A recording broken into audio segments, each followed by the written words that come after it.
Hello, so today I'm going to be going over the learning objective that is to compare and contrast an open loop control system and a closed loop control system.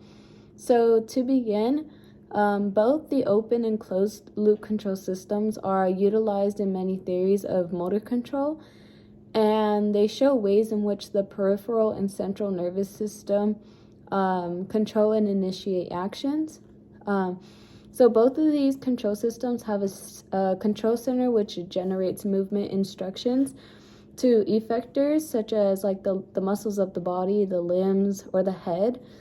And then, however, one key difference between the closed loop control system is that it utilizes feedback, whereas the open loop control system does not. So in this case, the feedback is utilized to provide the control center like information about like the corrections of movement and how to continue and terminate movement.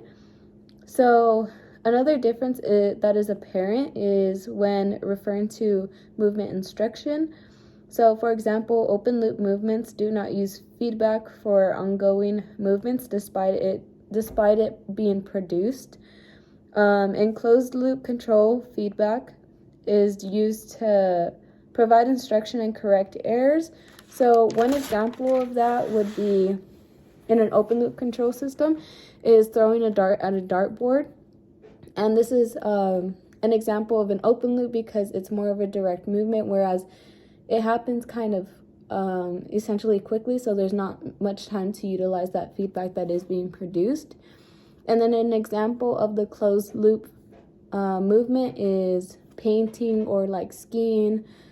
And this is because it is able to utilize the feedback that is produced. And then moreover, it is important to note that closed loop movement is associated with slower movements and open is associated with fast movements. And the reason is because with the closed loop movements, there's more time to utilize that feedback that is produced in comparison to the open loop movements. Thank you.